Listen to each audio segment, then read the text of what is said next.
Hello, welcome to InfoFire, the fireside chat series from Information Matters. Each episode is a conversation between an expert and a host. I am Shalini, your host for this series.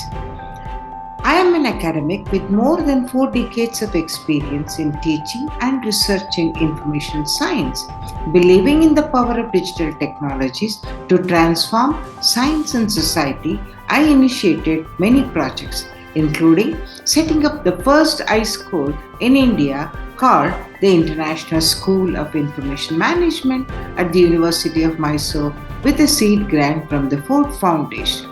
In today's episode, our guest is Mr. Ajit Balakrishnan, founder, chairman, and CEO of Rediff.com. The topic of our conversation is the changing information industry landscape through an internet entrepreneur's lens. Let me first introduce our guest today. Mr. Ajit Balakrishnan is a successful entrepreneur, an able business executive, and an admirable administrator, founder and currently the chairman and chief executive officer of Rediff.com, an internet company based in Mumbai. He holds a bachelor's degree in science from the University of Kerala and MBA from Indian Institute of Management, Calcutta. In 1995, he founded Rediff.com, a successful internet site which was listed on NASDAQ in 2001 and ranks among India's most successful internet companies. Rediff is one of the earliest web portals and email providers in India. Ajit launched Rediff when the internet was barely 5 months old in India and had a total of only 18,000 users.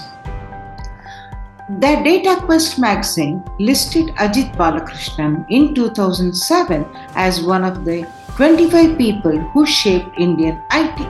He started his entrepreneurial venture in 1973 with Rediffusion, an advertising firm that he co-founded when he was barely 22 years old. Rediffusion was acquired by Dr. Sandeep Goyal in 2021. He served as chairman, Board of Governors, IAM Calcutta for 2 terms from 2006 to 2016. Because of Ajit Balakrishnan's extraordinary leadership, IAM Calcutta achieved phenomenal growth and international recognition during his tenure. He has also served as a member of the Governing Council of CDAC, Ministry of Electronics and Information Technology, Government of India. He is an author, he blogs regularly and writes a column in the Business Standard. He has written a book published by Macmillan entitled The Wave Rider. Let us now go and chat with Mr. Ajit Balakrishnan on the topic of the changing information industry. Hi Ajit, welcome to InfoFire, the fireside chat series from Information Matters. Hi Shalini, pleasure to be here. We are delighted and of course privileged to have you with us today, Ajit. You are a true pioneer, a tech entrepreneur. You first set your eyes on a computer in the year 1970 when you had joined the IAM Calcutta to do your business management program there after your bachelor's degree in science. Then you started your first business venture in the year 1974, the Rediffusion, when you were all of 22 years age. Then you started your PC manufacturing unit in Bangalore in the 1980s.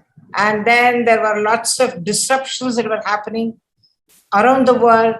And then the world turned upside down and the PC market, the fledgling PC market in India kind of, I would say, collapsed or impacted by all this. Then you started Rediff.com in 1995, which was a very successful and listed in NASDAQ in 2001. And you are a writer, you are a chronicler, blogger, and you have written a book, The Wave Rider.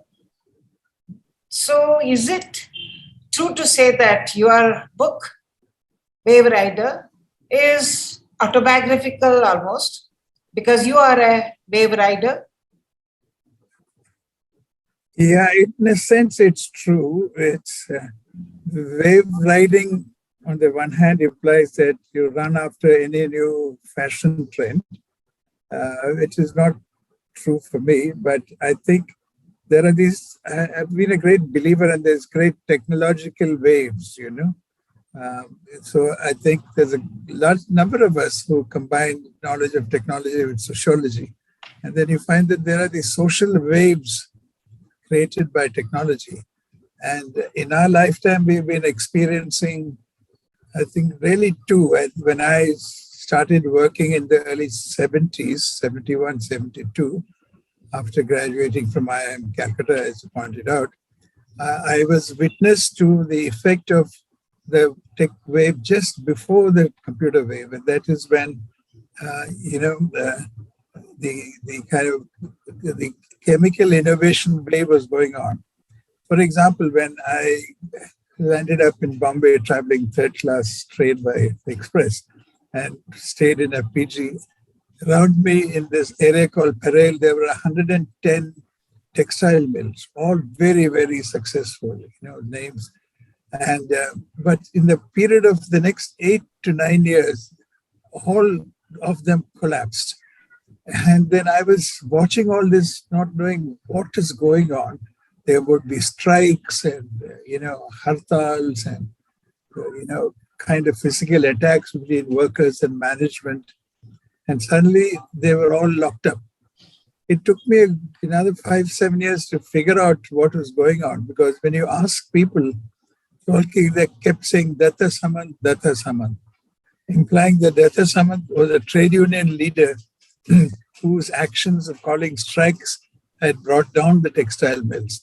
In reality, it took me, as I told you, many years to figure out what really happened.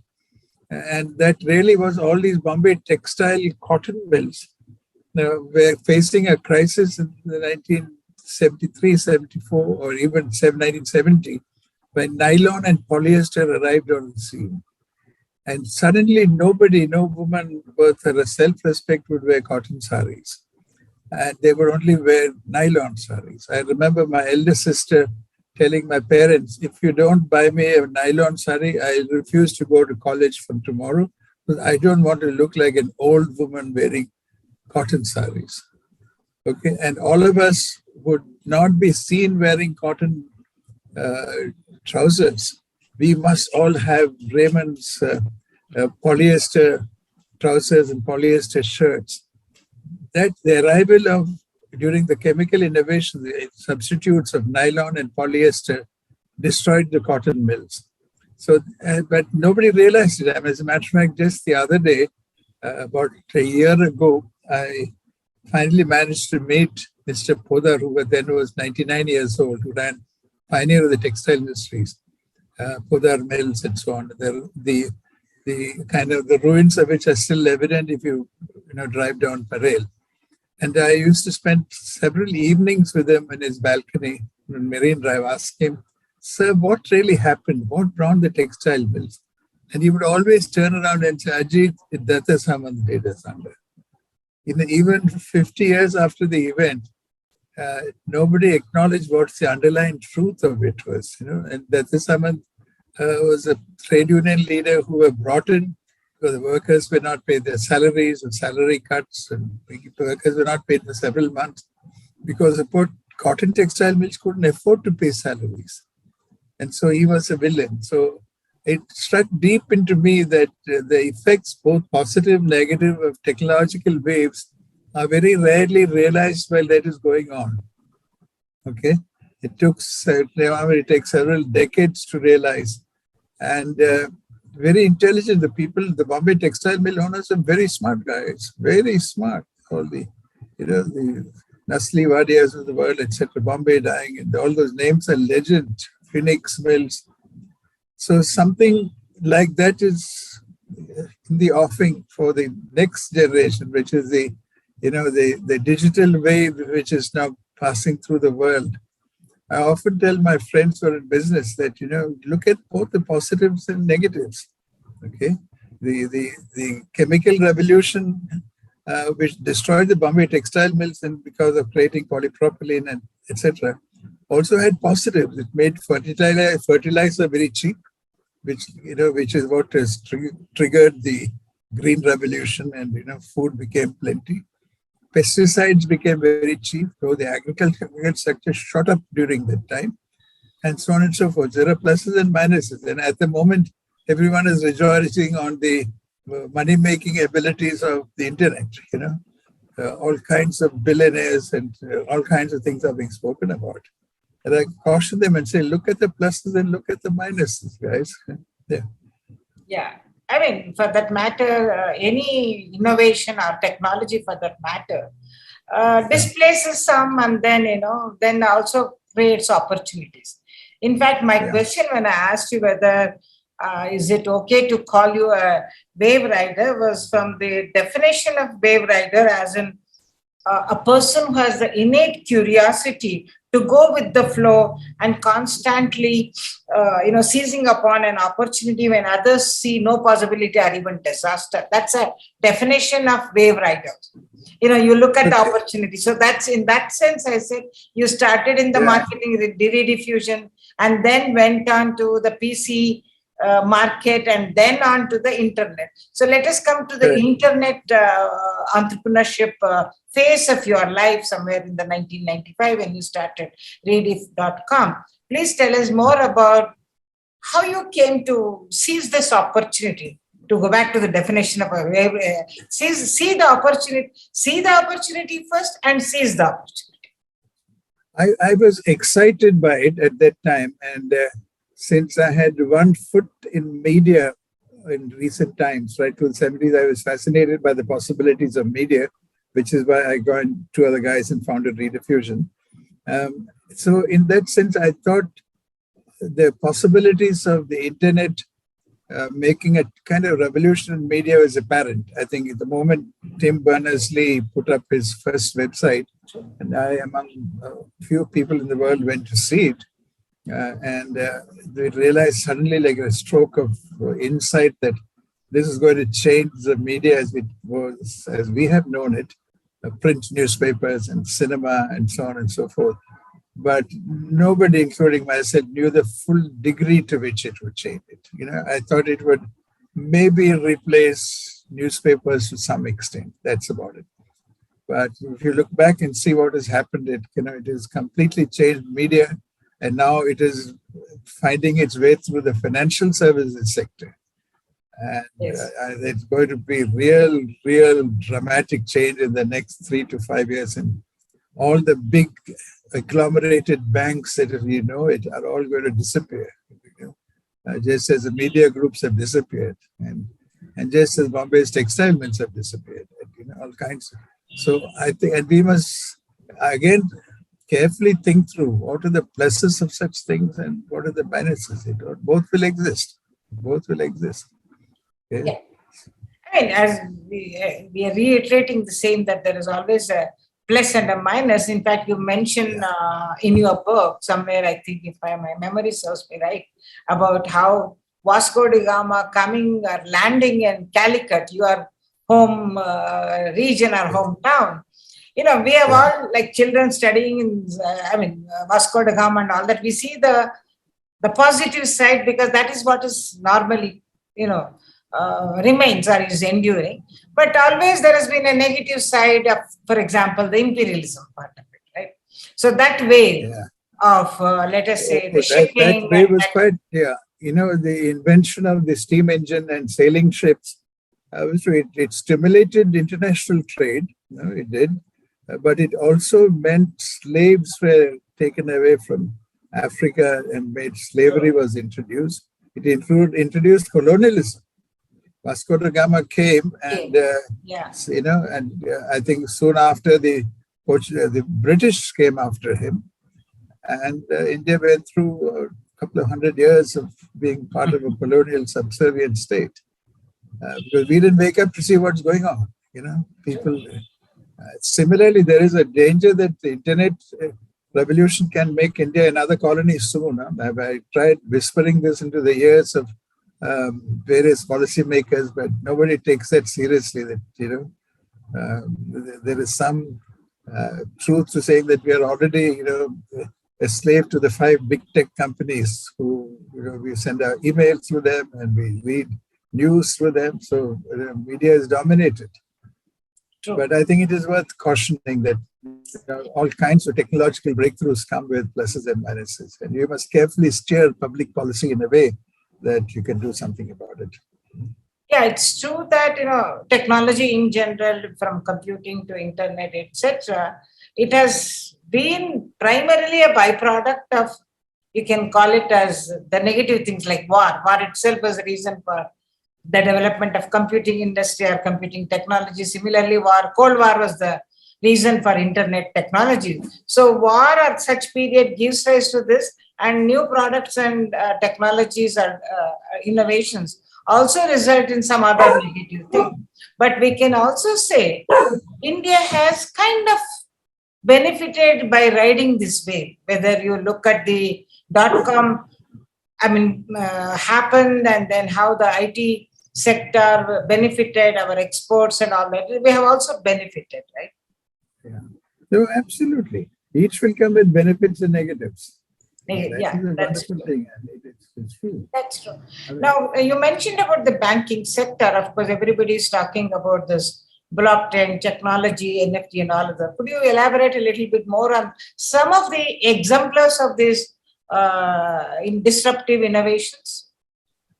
Well, at the moment, the banking industry is reeling about the basics of the internet technology. In other words, none of us go to a bank branch to do anything, and so bank branches have to shrink.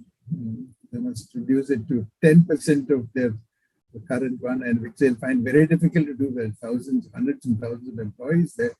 So I think transfers are done automatically.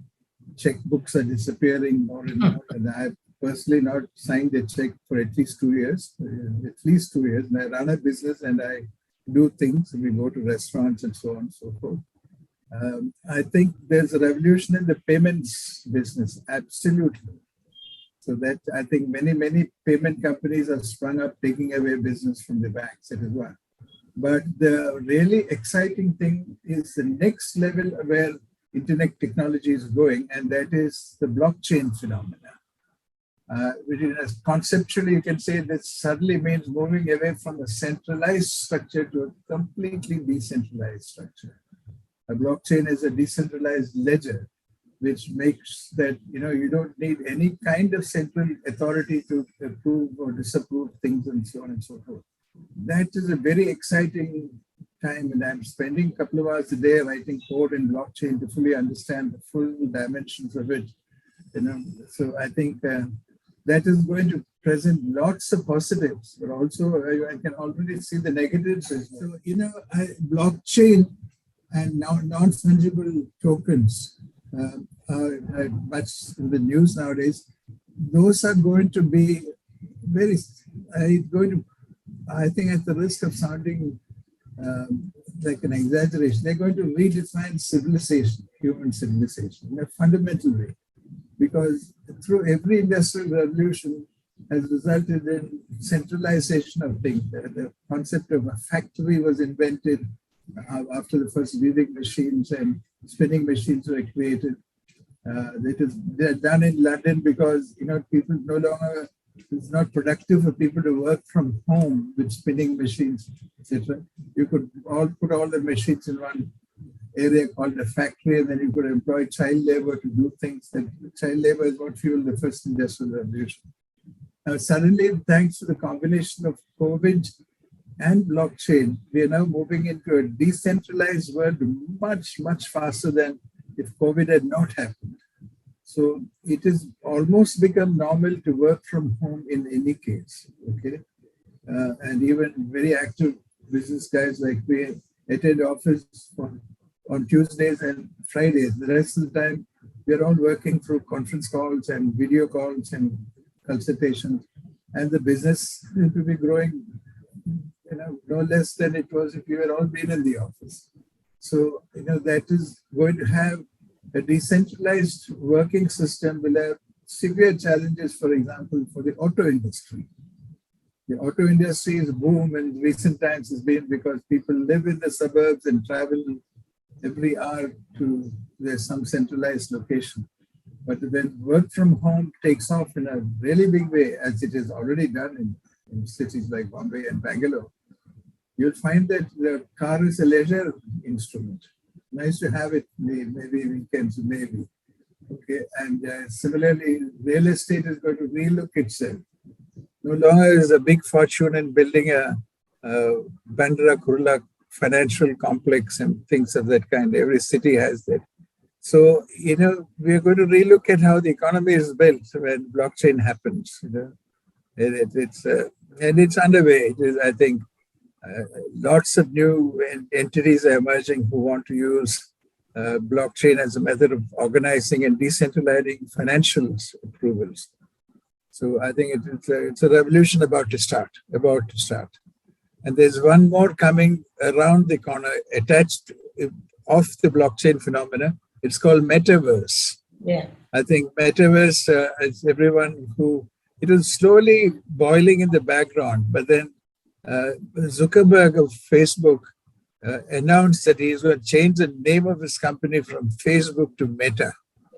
And everyone was surprised. Even I was scratching my head saying, what's gone wrong with this guy? But then immediately afterwards, he made a presentation, which it's on the internet on YouTube. I strongly recommend all our viewers to go see it, where he explains that how he is going to reconstruct Facebook completely on the basis of blockchain stroke metaverse. Okay, so in the world of metaverse, there are, robo-like versions, virtual versions of human beings who walk around and interact with each other. The really good examples have not yet come on, and I keep searching, including today afternoon, let me see what versions of metaverse are coming out. But hundreds of thousands of companies throughout the world are trying to be early in the game and see that, because it is a way of life unimaginable as to what will conducting our life and entertainment through virtual versions of ourselves. Oh God, I think it's, if that's not another wave, it's a super big wave about to happen. Metaverse, and since we're talking about the virtual world or the virtual versions of people, we are also concerned about the issues that come along with these technologies that impact us as individuals. For example, the privacy issues, or even, for example, if you think of deep fake technology, how it's going to affect the overall information environment, right? So what we take it as fact or fiction, it's going to be very, very difficult to distinguish between fact and fiction when you have such real versions of virtual world. Yeah, absolutely. So it's an exciting time, and it's also a very threatening time, as to what is going to happen in the world in the next 2 years or 3 years. Yeah, absolutely. Because especially, the world, when we talk about information society, of course, that became a very well-known caption for all the new things that were happening since the 1960s because of the book Information Society, but our post-industrial society, etc., which you also capture in your waves, right? So are you thinking of getting on the new wave of metaverse? Well, I was spending quite a lot of time just before this call on trying to master the tools. And the tools are very few. And this happens in the early days of the internet also, the tools were very, very few. So I'm struggling, but hopefully we'll have some results by the end of the week, by next week. So now let us move on from the world of technologies to how it impacts the common person, or to use the C.K. Prahlad's words, the bottom of the pyramid, right? How are we going to positively impact and lift more people up? Do you see, for example, when people talk about AI, they say that is like a silver bullet that's going to solve many of these problems. Do you see the new wave solving, not only just being exciting, but also solving some of the problems of our society? I think so. I live in this Colaba area of Bombay, which is very packed with people. So I wrote about it in Business Standard as an article too, about just walking down. And when you walk down Colaba, all the little shops are there on left and right. And I spotted a nice flower pot, and I wanted to buy it, but I didn't have rupees in cash. So when that little vendor, street vendor, who's an immigrant from Bihar or something, who looks wearing dhoti and so on, saw my face eyeing that flower pot at the same time looking worried that I don't have money. He said, "Sir, don't worry, we'll accept a card, your card." I said, "How will you accept my card? I don't see any machine." He quickly ran behind to the next shop, brought a machine, and they said, "Here you go." So I used the card and bought it. Now, this guy who's emigrated from Bihar or Eastern UP, living in probably a slum in Bombay, became an entrepreneur on the street. Because in Bombay, everyone accepts you as an entrepreneur. If you have a good product to sell, you don't ask where you are from. And he's adapted to a card-based payment system. We thought only fancy guys went to IITs and IIMs going to do this. No. He's adapted. So in other words, the breakthrough in digital payments, he's adapted to it and he's offering it as part of his service, and it's become useful in his business. So it is an eye-opener for me that Indians are so innovative and adaptive. We've seen all kinds of crises in the last 200-300 years. So people are adapting to it and using it to the best of their ability. Okay. Yeah, so when it comes as you mentioned, financial services, we see that more here in India than in the US. I make my small payments, for example, to my domestic staff and others through Google Pay. Yeah. It's always through so Google that is Pay. It. Yeah. So that's it. I think it helps people at that level. I think if the early part of the internet, rather the IT revolution, created in jobs for people who, and so-called body shopping companies took over, hired thousands of people, and we gloated about the fact that these IT services people employ 8 million and earn 100 billion for India. All that's true. But that gave the benefit only to middle class and above people whose parents could send them to engineering college and so on. But now the internet is penetrating and making these people available, payment systems available to them. They are watching movies on their phone. Earlier, to watch a movie in Bombay, in Colaba, to go to Regal Cinema, they'll charge you 500 rupees. And today they're watching it for free. All of them are sitting in the evening in a corner, you can see, watching a mobile phone and staring at it. So it's made entertainment cheap. It has made many parts of their things cheap. So I have a funny feeling that the bottom of the pyramid is benefiting in India much more from this internet technology than the top. Top guys are all losing their jobs. And also creative.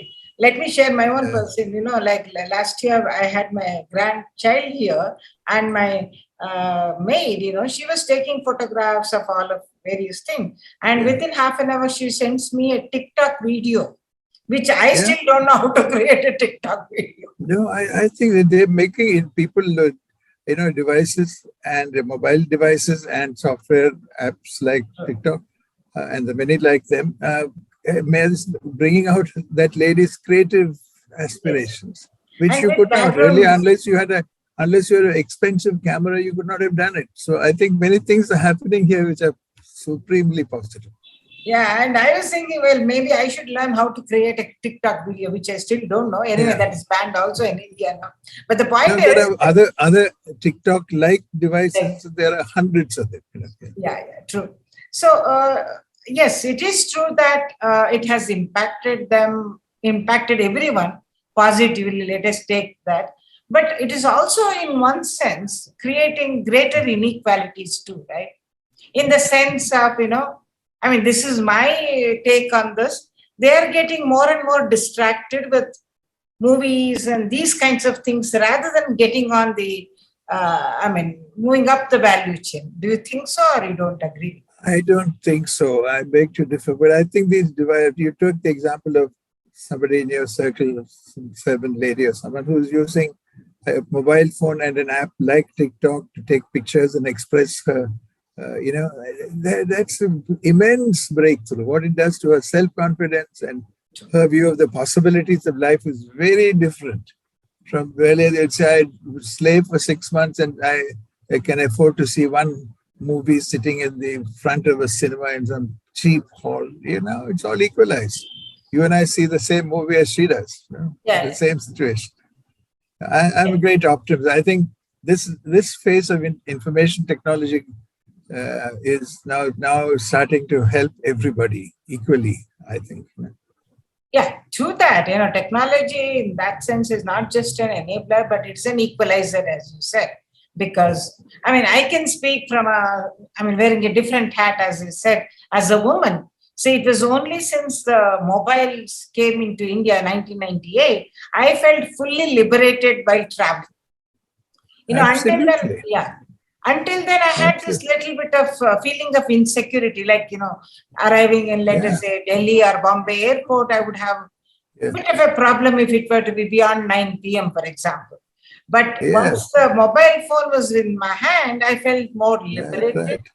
So technology is a great enabler. We have used all kinds of, ways to manage the security issue. I would immediately take a picture and then send it across to my husband. Something like that. So that's a great equalizer.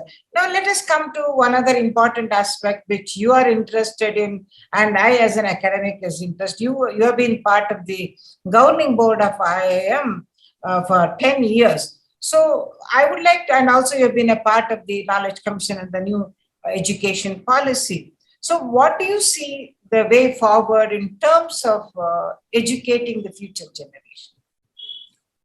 It's a very valid question because as Indians, we want, I think since Nehru's time, we've all kind of, at least Indian middle classes, believe that the future for all of us as a family lies in educating our children, making sure they get the best possible education, etc. So that is fine. But what is not that nice is after all these 50, 70 years of independence, the availability of education is still rather restricted.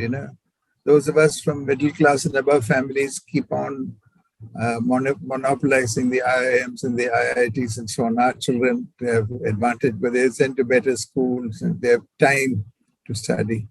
But if you're a street vendor in Bombay, Colaba, or in worse if it's in India, small rural place somewhere in UP and Bihar and so on, the chances of being able to reach a good teacher are much less. So we have to find, again, I hope that the spread of online education will give a boost to in every village in India, there'll be 20% of the kids are super bright and wanting to do things. So they will do online education and move on. So I think spreading it more is a big part of our goal, a big part of the goal. During my stint in the National Education Policy 2020 Committee, I knew that, in government policy committees, you have to pick one or two ideas and then make sure that it gets pushed through to implementation stage. So whereas if you speak elaborate theories and all that, it'll be part of a document, but nobody will even read it. There's a 300-page document called the National Education Policy document. So the one thing I was able to succeed to get it issued as a policy and it's under implementation now is to make sure that every kid in every college is given an internship to work. Like, in the IIMs and IITs, we've always benefited. An internship is you get a 2-month or 3-month assignment. You're placed in some company where you go and learn how the real world works, etc. And the reason I was keen about this was when I was in the first year of IIM Calcutta, my father and grandparents were all doctors. We had no idea what an organization meant, I thought they're all people sitting in galleries. When they showed through an organization chart, I thought people actually sat in galleries like they did for watching our football matches. So when I was doing my internship was to do an operations research project in ITC's factory in Kidarpur in Calcutta. And I realized what an exciting thing it would be doing, studying the material, making models of, mathematical models to help them optimize production and so on and so forth. So I learned more in that 1 month or 2 months at the ITC factory than I did for 1 year prior to that. So I've been able to push through the idea of internships. So it is now part of the University Grants Commission has notified. It will take 1 or 2 years to spread, but now it is mandatory that every graduate, any institution teaching for the graduate degree, has at least 1 to 3 month internship opportunity for each of his students. But that will open their eyes out to a different world.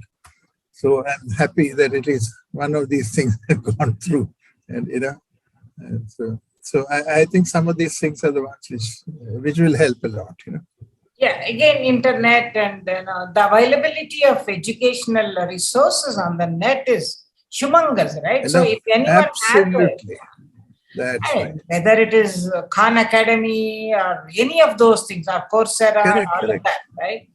And even if there are lots of things which are available free, and there are lots of things which are available even if they're paid very, very nominal. Some of the courses on Coursera are in $10, $15 kind of courses are also available. And for bright kids, don't even need the course. If you want to learn Python, there are many teaching Python free courses. Plenty. So the combination of the internet, very cheap mobile phones, and rural area coverage will, I think, benefit definitely. And it is happening in one sense. I see in our own, once in a way, when I go to my native village, I see that kind of thing happening in villages. The only problem that's happening extensively in the southern states, Tamil Nadu, Karnataka, Kerala, parts of Andhra Pradesh, and parts of even Maharashtra. But when we go to our friends in UP, Eastern UP, Bihar, and so on, they're still far behind. So I feel, oh God, this is not fair. This is the same country. We need to do something. So I think we need to do something in those areas. The North and East have a problem. So, maybe they'll be slow to catch up, but I guess in other areas, if you see the trend in other socio-economic areas, they are catching up. So I guess it will happen even in the education. Maybe in 1 or 2 years. Maybe in 1 or 2 years they'll catch up into it. Yeah.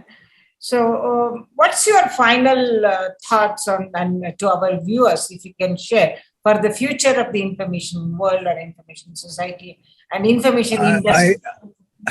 I think right now it's going in a right direction, fast changing, making it cheaper and available. The internet, 5G will make it fast and available to all. And by and large, governments, and our government particularly, it's been relatively open about all this. I think this is positive, and I think we'll see the positive sides of it. But again, as I started by saying that each technology has its negatives as well, the impact on big, large, centralized companies like banks, etc., I think we'll have to live with it and make sure that there are no reactions like which happened during the Bombay textile strikes. I hope there are no reactive things when banks things start downsizing and so on.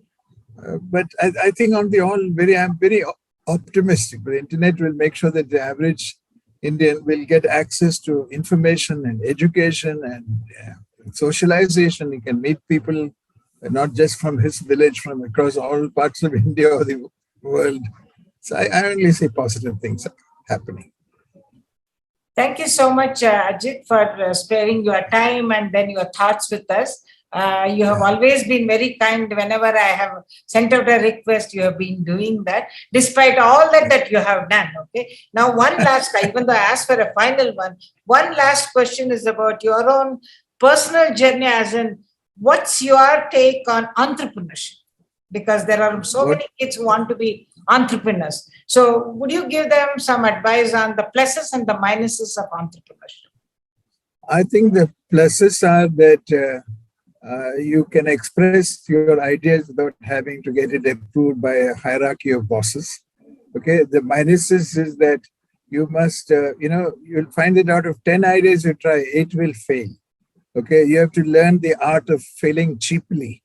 I hope to be able to write a book on it so all these kids will know, who don't have people like me to guide them every day.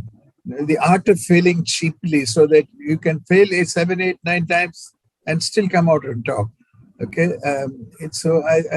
I think I'm optimistic. As I gave you the example of the little boy from Bihar or so who runs a little wayside shop. He's got a small tray and he's bought these things and they're selling it in Bombay. It's it.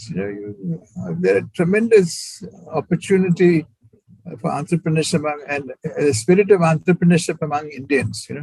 And things like blockchain and decentralization will make that even more attractive and even more viable, because the great centralized companies are a thing of the past. The economies of scale which they used to dominate all small guys, that is the past, gone with the wind. So I think I'm very optimistic, and the basic Indian streak of self-expression will show. Yeah. So your advice to the young youth over there is to go and write the next wave. Yeah.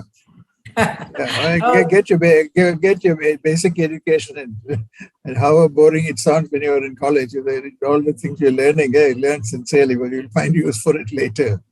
Yeah. Thank you so much, Ajit. Okay. Thanks for calling me, Shalini. Bye-bye.